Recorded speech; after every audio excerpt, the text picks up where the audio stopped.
This is the Swarm Unplugged podcast, where we get to know the bee social community and encourage others to join us. With hundreds in the community, we want to get to know all of you better. From the newbie to the expert to the project partners, we will be learning who they are and how they can best benefit from Bees Social. I'm Christopher Knight, so let's get started.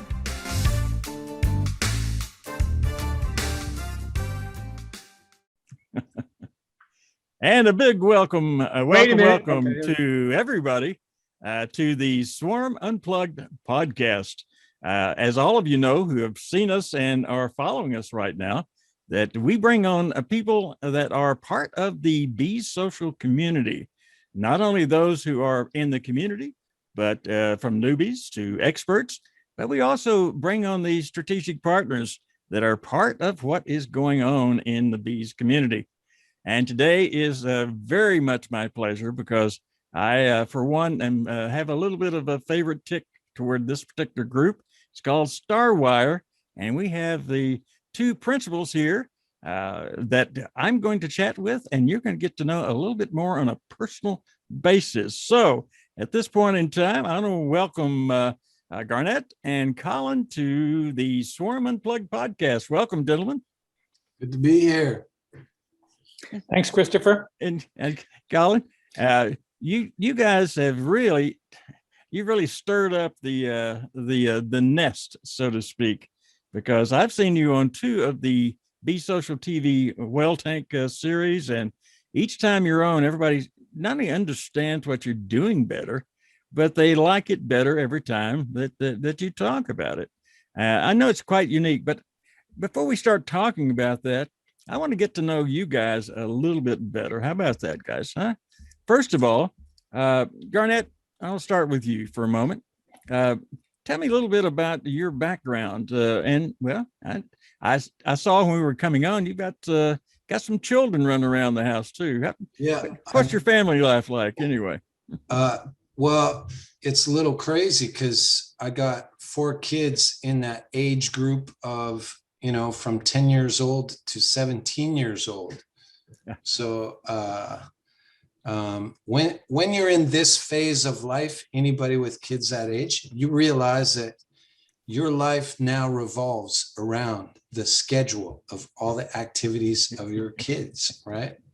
Yeah. And you're picking kids up and dropping them off. And it's like I'm a human taxi, An Uber without pay, is that what it is? Exactly. Yeah. And but it's a lot of fun. And assume you're married. Yes. Okay. And that's a challenge. I know to mix work and the children together. It's always a challenge in the process. Tell me a little bit about your background. Get specific there. Well, what did you do in real life before you began doing what you're doing now? How about that? Okay. So yeah, traditionally kind of the way I'm making my living was in media production and just kind of creating commercial videos, that sort of side of things, brand creation. And sort of my love for filmmaking got me started sort of in two sort of side hustles. One was in creating sort of independent feature films, and the other one was educating people about feature films. And kind of even right now, part-time job is teaching young people how to make films. And about 10 years ago, we established what's called the Delta Film Academy. And that's teaching young school-aged students how to make movies. And we take our connections from the film industry, kind of bring in special guests and teach teens and even preteens how to have fun making movies and tell stories. And that I'm supposed to be a teacher, but I end up learning quite a bit from these kids It's a lot of fun. Kids can be extremely creative, can't they? Exactly. And they're, that's the age group where they're not embarrassed. It's not, it's not uncool to share their ideas, however crazy they are. It's a real untapped funnel of creativity for sure. And as we get older, we have to learn how to untap it along the way. So now you've moved on from there, but before we get into that, Colin, tell us a little bit about your background, my friend. Sure. Not sure where to start, but if I go back to the beginning, Go back to junior high school for me, will you, Colin? Yeah. Well, I started out playing music at a young age, and I started in bands and ended up with an A&M recording artist. And pretty soon I was pretty much a full-time musician. And I began to travel around the world with a fellow you may know by the name of Randy Bachman. He started a band called the Guess Who, and then later Bachman Turner Overdrive. And I toured with Randy for almost 20 years. And during that time, I also was running a side business. I was an artist. I used to draw illustrations for the local newspapers. And I ended up being the creative director of 2 major daily newspapers because at the time, nobody knew how to use the computers. They brought a computer into the newsroom. And because I had made computer music with my keyboards in the past, I said, I'll learn how to use that. And the next thing you know, this was 1988. Our first program was called Adobe 88, and that eventually became Illustrator. Yeah. And so for those people that are too young to remember that, Illustrator and Photoshop, and then Adobe went on to be the mammoth that it is now. So I grew up with desktop publishing, and I trained about 13 graphic artists. I had 72 sales reps reporting to me. And basically, I had this team of graphic designers moving from what was the old paginated way of doing a newspaper with the old cut and paste into the digital and into digital photography as well. And I was on that transition team. We were the first paginated newspaper in the world. A lot of people thought it was the USA Today, but we were one of the first. So that gave me my background, and my music was kind of always parallel. And I started a freelance company back sort of in the early 2000s. And my first big client was a pro audio company called Is Technology.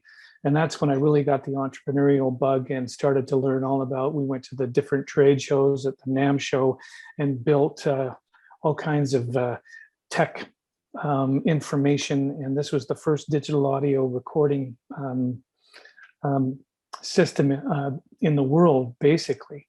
And it was called the Radar. Those people that have recording studios in Nashville probably still remember that.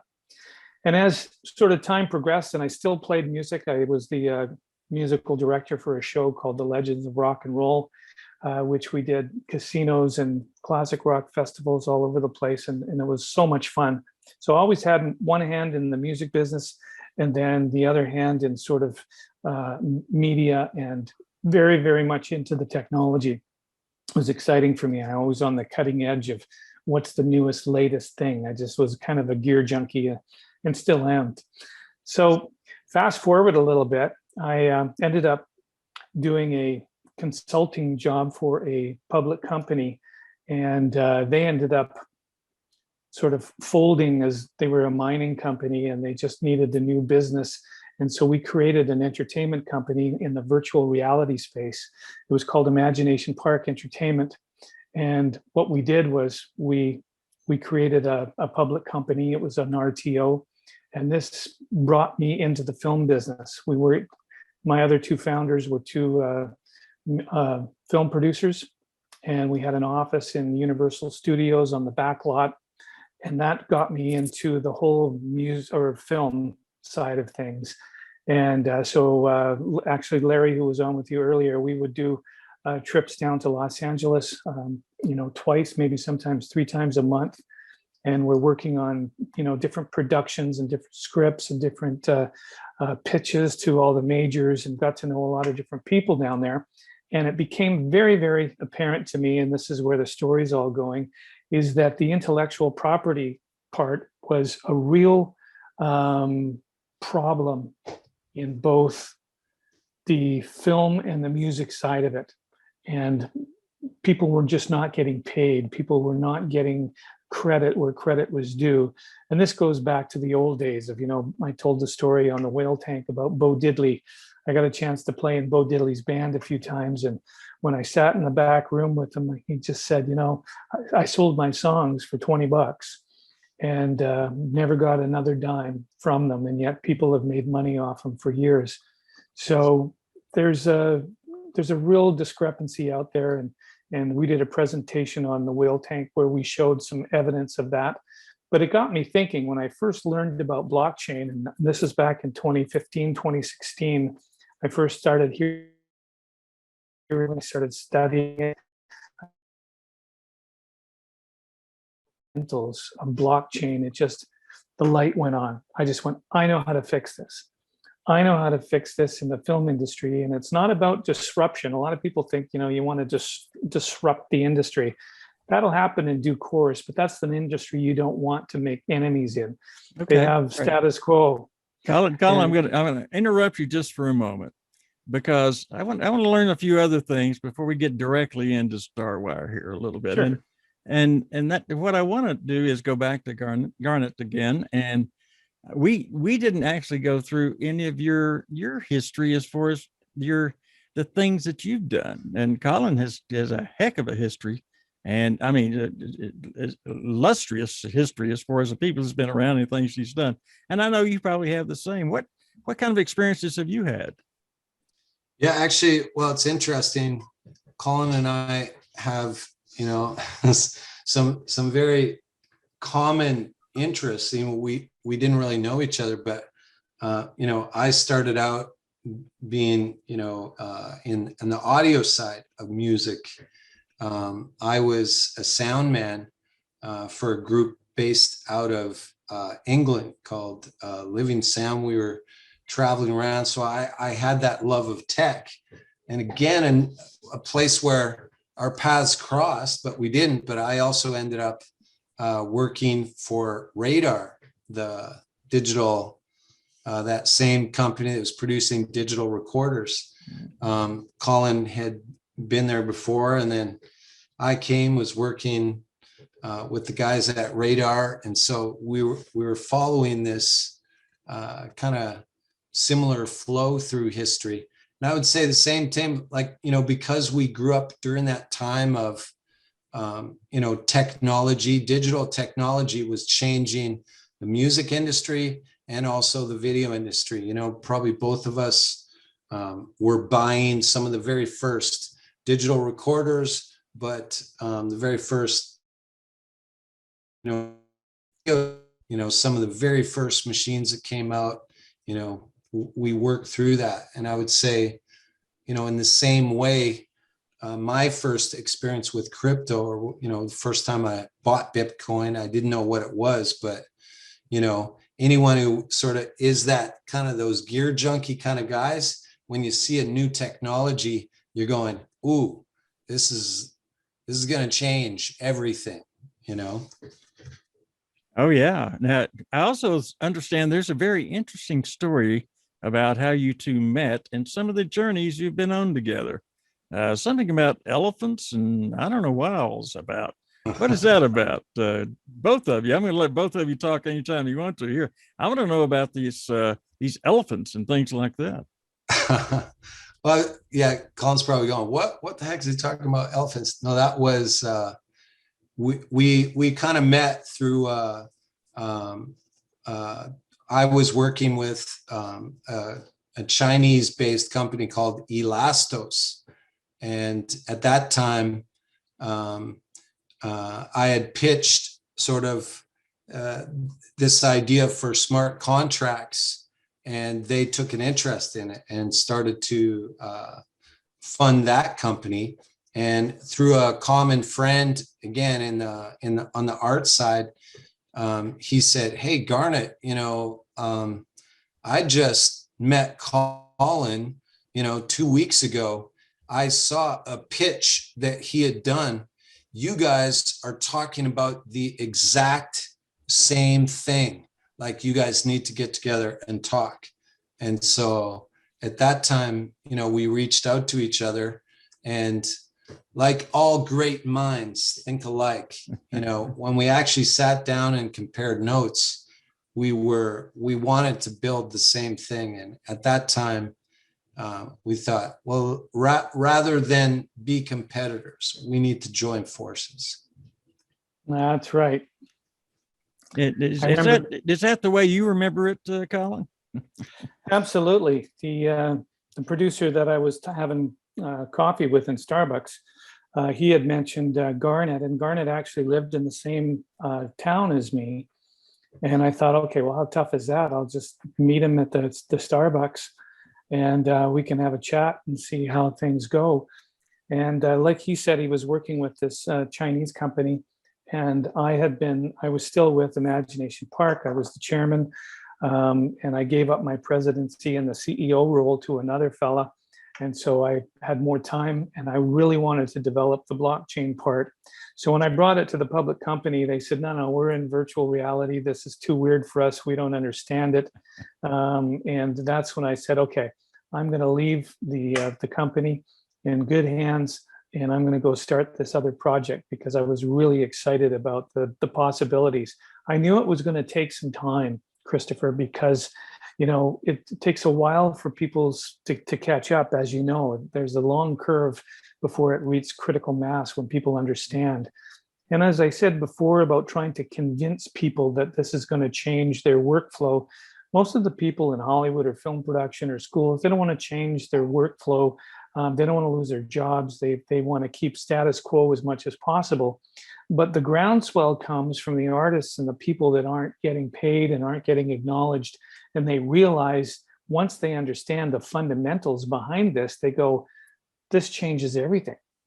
And this is, kind of what bankers are saying right now with everything in the digital currencies.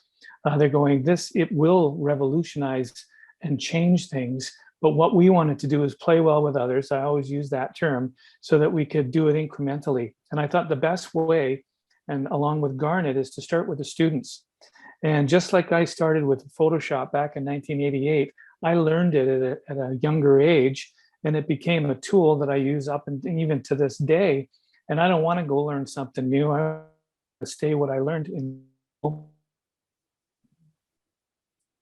If we using StarWire app in the classroom at this level, this is going to set precedents for generations to come, and the way that films are created and that people get treated fairly, and they have their intellectual property baked right into their digital assets.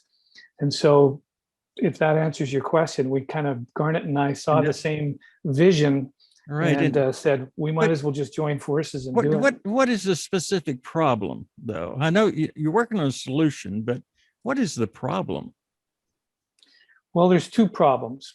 Number one is that let's use an analogy that's really, really simple. Whether it's you and I are writing a script or we're writing a song, it's like, did I write the chorus or did you write the chorus? I can't remember.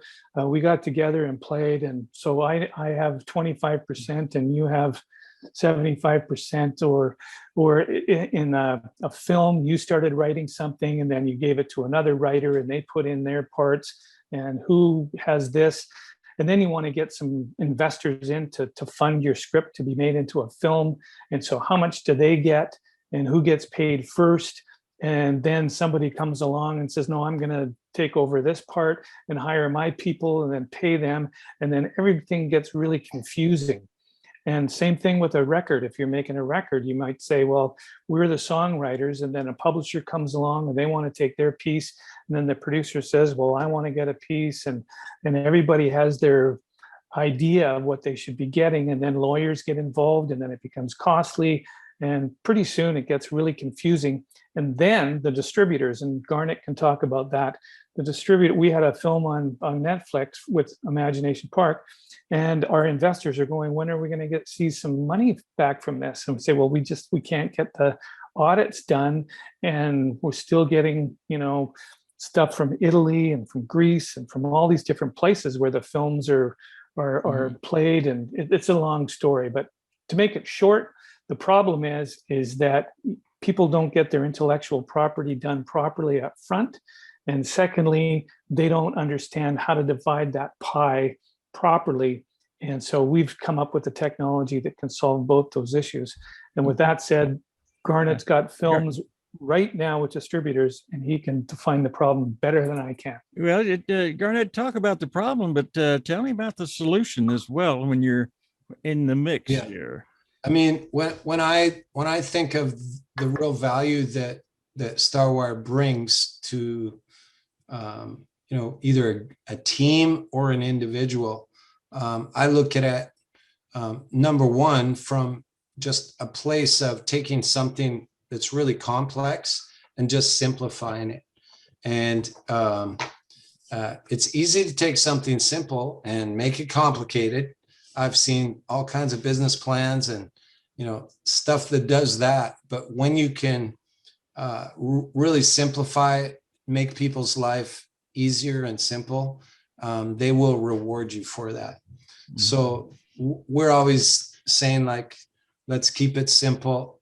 Some of the solutions that I admire most in life, whether it's a toaster or, the idea of calling for, a taxi, or, what is the or the new smart TVs, the new music delivery systems. Alexa, I want to listen to Bachman Turner Overdrive, and it starts playing. The simplicity of getting what you want songs by Bachman done in a. Oh, what? You just turned to my Alexa with the Bachman. She's about to play it for us. Bachman Turner. Okay, that's hilarious. There's validation for you. Quickly unplugged her. Go ahead. So there you go. You make it so simple. I can, play a song for you in your house without even, So that's one thing. And the other area is one of trust. And in this business, Colin talked about it, sort of like there's a lot of people not being rewarded, not being paid when they should. And we say, okay, how are we going to bring trust into some of the deals? There's always a deal to be made.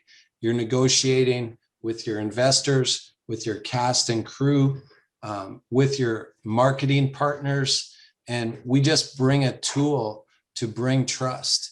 And, that word is something, I bring up. We were teaching grade 7s how to make a movie this year. Said, we can talk about a lot of rules, but one of our real key values is trust. We want to build it. And when we have trust built up, it's like the oil in the machine. Everything is going to flow.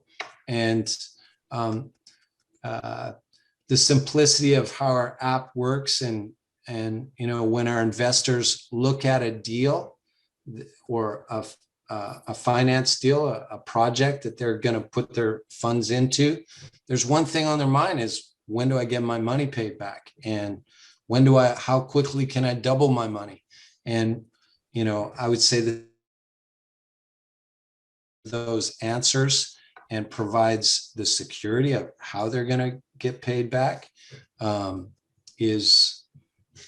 solves that problem. I define the problems as trust and complexity. Let's talk a little bit about the mechanics now. Do they do their own smart contract through your app, or do they? How does that all work? Because some of those could be pretty complicated, I would assume, right? Well, they're very, very complicated, and I'll just jump in here real quick because this is the thing that I was most excited about when we first started this venture. For anybody that's programmed a website or knows HTML, they know that you can use something like Wix or WordPress to do a website where you don't have to code. And I had worked with Solidity programs before I even met Garnet. and we were talking about putting these smart contracts together. And I said, listen, we need to stop right here. We can't be programming smart contracts. We need a tool to do this. So coined the acronym SCB, Smart Contract Builder, and got our team, and we got a crack team of really, really talented professionals. It was hard at the time to find blockchain specific guys in 2016, 2017, but we found them and said, we want a smart contract builder. So what that means, it's just like WordPress will build you a site without knowing all the code behind it. This will build you a smart contract without you knowing code. And you're right, Christopher, they are very complicated and they have to be done one way or another. But if you take the simplistic parts of it and make those ones the main things, it's very easy to template those things. Just like when you see a big legal document, you've got all the, different, sections within it. They're kind of all similar to some degree. And after you've read enough contracts, you realize that they're kind of different, but they're the same. So we're creating templates for every type of production, and then people can just sort of fill in the data as they need it. And of course, there's going to be legal documents with any film production or music production as time goes on, but to input them and have a smart contract that refers to them is makes it, like Garnet said a minute ago, makes it so much simpler and easier. And then when it's done, you can just render it to the blockchain, and then you've got that proof, right? So once they're developed, though, and you put them on the blockchain, does that mean that's the end of it? It can't be changed after that, can it? So what happens if somebody wants to modify the contract? It's simple. You just modify the contract. It creates a new one. And it's the same as they do now with some of the other things. Even with the projects that we're working with now, those contracts get changed from time to time. They get upgraded. We've all heard version 2.0, 3.0, that type of thing. So these are all being tested as we speak. And Garnet can talk about the key to Christmas and how that was working with distributors. And we start off at a simple level and move from there. And this isn't to replace accountants and lawyers and everything at this point in time. It's really about the individual and creating that trust, like Garnet was talking about, that says, hey, this is mine. And because movies and music are digital now, everybody knows about NFTs, you can bake that information right into that digital asset and it'll travel with it no matter where it goes. And that was the big dream, I want to find out, and Garnet, I'll ask you this question. If I'm an actor, and I don't know who builds the smart contract, but if I'm an actor, I want to make sure that my part's in there properly. And also want to make sure that nobody can go in and change it on me without me knowing about it. Now, how do you handle the security once the contract is built? You've told me it can be changed, but who has the ability to change it once it's formed? Actually, it's not changed. It's replaced with a new one. And Garnet can explain that because he's already done that once. Okay. Yeah, it's sort of similar to a multi-signature wallet. In order to move funds out of that wallet, everybody needs to sign it. And that's the same thing with these contracts, only, if you're making a change that affects someone else's split, everyone needs to sign on to that change. Okay. Which is most of the time, they're pretty set in stone of what you want to do. It could be as simple as a 50-50 split. Everything that comes into this wallet is going to be split 50 ways. Well, if you want to change that, those two people need to agree. But if it's more complex with 10 people, if every person in there needs to agree to the new terms in order to make a change like that. Okay, and that's held in some sort of wallet. You say it's held in some sort of wallet that everybody can access, at least the not change, but access. Is that the way it's set up? Well, when the code is deployed, it basically treats, it's going to only respond to, different amounts of tokens that are coming into that particular wallet. And it's going to say, oh, there's 100 tokens in here, and knows it's going to, send 25 here, 30 here, 20 there. Okay. Yeah. All right. It's only doing what you tell it to. Okay. What has been the general response from the movie and music industry? I know both of you have extensive contacts. What has been the response from your contacts so far? Colin, go ahead. It's a good question. And I think the best way to answer that is that everybody is waiting for some kind of a solution. And there's a lot of other players out there that are doing little bits and pieces of this. And we're looking for, I'll give you an example. Back in the early 90s, I was on a symposium in Nashville when I was with Is Technology, the radar people that Garnet talked about. Mm-hmm. And we all sat in this giant room on folding chairs. And somebody at the front of the room said, in our new digital world, what is a master? Because in the music world, it used to be a big 24-inch reel-to-reel tape. That was the master that all the vinyl records got made off of. And that would go in a vault. And when they wanted to press more records, they would bring out the master. So the question at the time was, what is a master? Is it an AIFF file? Is it a .wav file? Is it a broadcast wave? All of these questions, and people were confused at the time because there was no real industry standard. And the languaging was in an old paradigm mindset. There is no such thing as a master. So we had to get our minds around that. So in this technology, now that we have digital assets, it's the same thing, people selling an NFT of a pixelated JPEG for millions of dollars, okay, as opposed to buying something of tangible that you can hang on your wall. It's hard to use the old paradigm with the new technology. So I think the industry, especially the younger people in the industry, the millennials and people that are up and coming, they get it. They understand Bitcoin, they understand tokens, they understand crypto, they understand the need for independent filmmaking. They want to rebel against some of the big majors, although they still need distributors to be able to distribute their film. But we believe that the good stories will always rise to the top if they're properly funded and people make good movies. People are going to love them and watch them and pay for them. And I think that's the key, is to slowly but surely change the mindset of the, just like everyone's got a laptop now. There's an old saying that says, everybody's got a Mac now, so everybody can make a record. That's the good news. The bad news is everyone's got a Mac now and everyone can make a record. So, yeah. So we're seeing that in the film industry now. People are making films with Osmo Pockets and GoPros and all kinds of things. So there's a real appetite for content. We've never seen as much, consumption of content in the world. And so now is a perfect opportunity to start giving people the groundwork to get their films and products started. And we haven't even touched on the StarWire token and the governance token and how we're building a community to help fund films and stories getting made and whatnot. But the general answer to your question is, people are adopting this now and they're liking the whole concept. They're liking the idea. They're waving the flag saying, yeah, go for it, keep it going. And let's see what shakes out at the end of the day. What's a master? So what's going to be sort of industry standard in the future?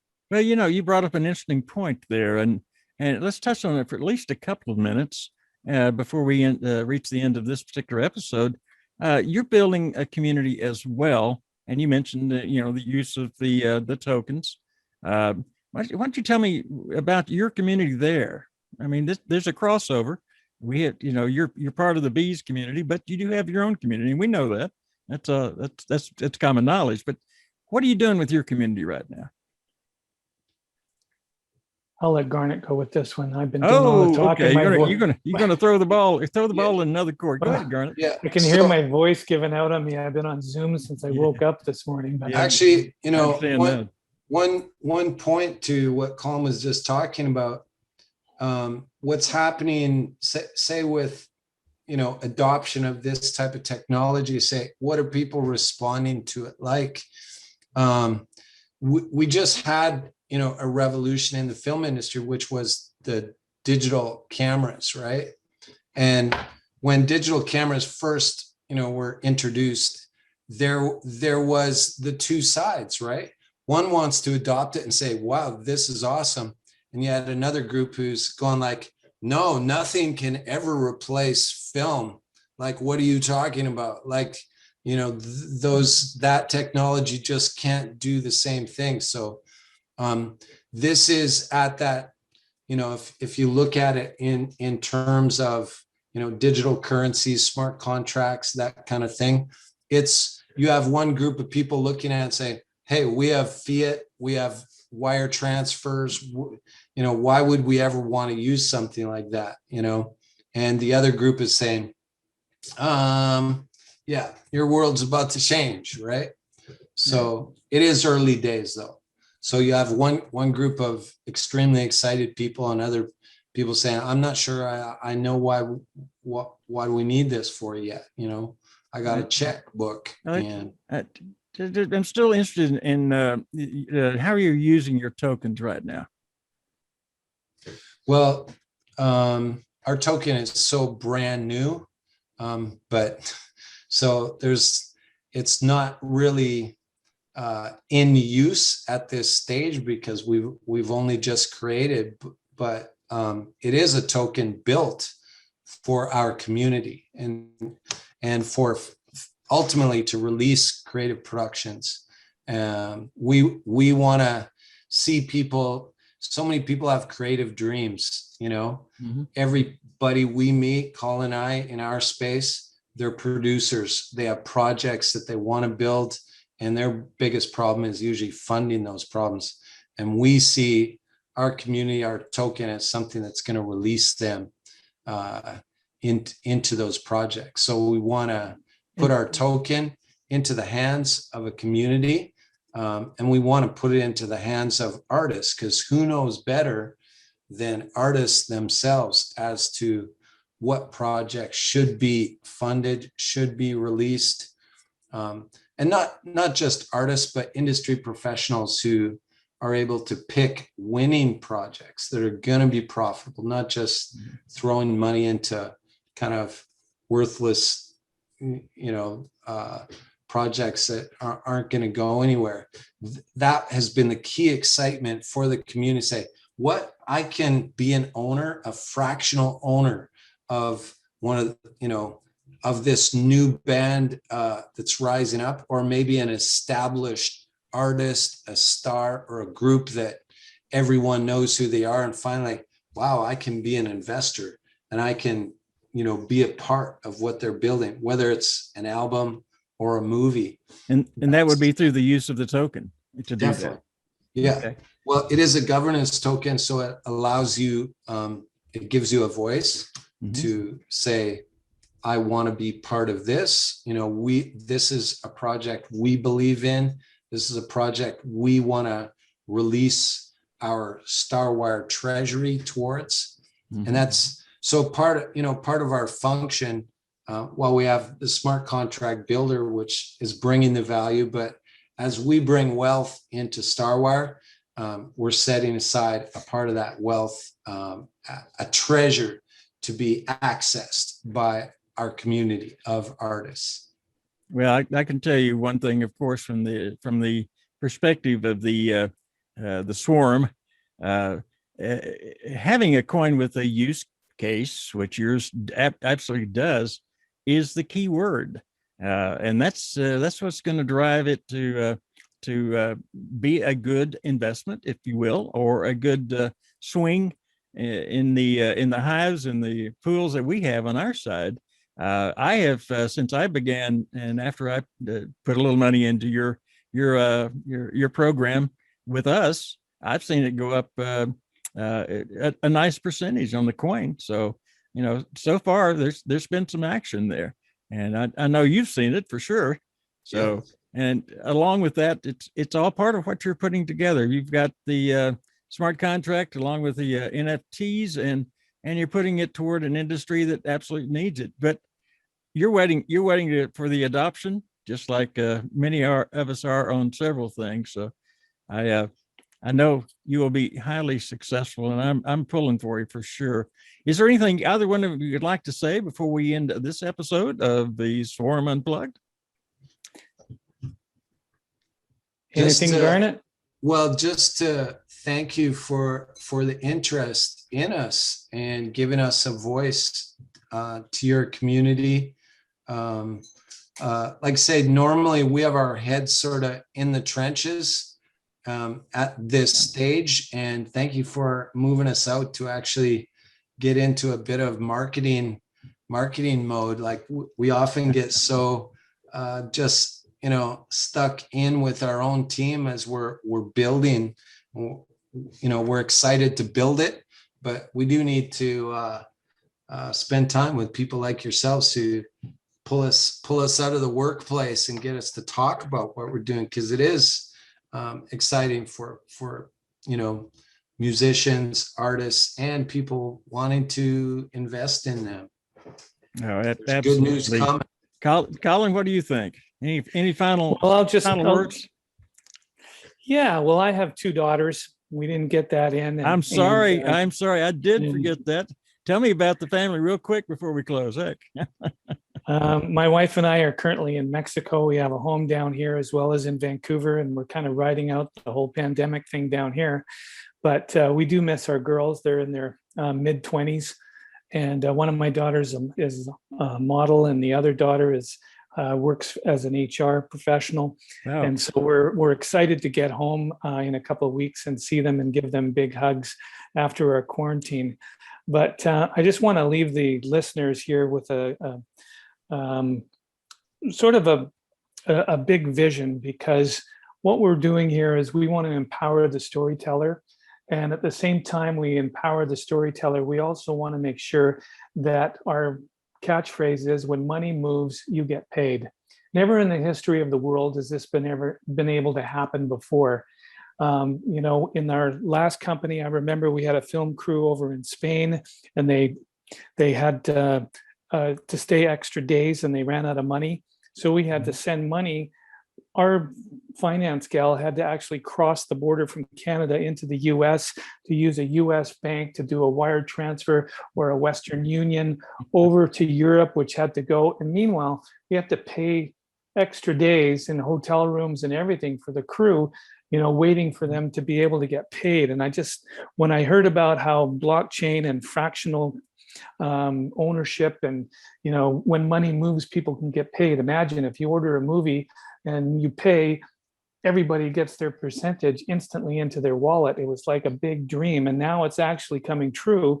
So we can empower the creators out there, and for the first time in history, this can happen. So we're excited to be on the cutting edge of it, and the people that are part of your community and part of our community, we appreciate that you're rooting for us. And like Garnet said, we got our nose to the grindstone and working with developers and working with people in the industry, trying to figure out how this is going to work.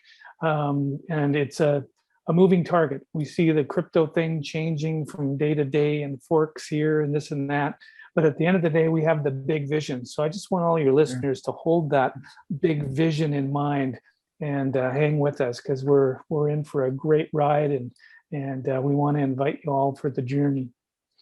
Well, I will assure you that the Bees community is supporting you. That is for sure, and are backing you in every way possible. And if there's anything that I can do for, or any of the community can do for you, we are more than willing to do so. All right. Garnet and Colin, thank you so much for being a part of this episode of the Swarm Unplugged. Appreciate your time today, and you're sharing some of your stories with us, which makes it even better along the way. So thank you both very much. I appreciate it. Thanks, Christopher. Appreciate it. All right, folks. And that is a great way to take a look at the folks that we have in the strategic area of our partners, and to learn a little bit about them. As you can tell, these 2 gentlemen have had quite a history, And what they're working on right now, they have a true background in. It's not just, hey, geez, I think this is a great idea. I'd like to do it. But they have actual history and background behind them, which is going to make it even more successful. So thanks very much for being here for this episode of the Swarm Unplugged. I'm Christopher Knight. Always remember to learn, listen, and give.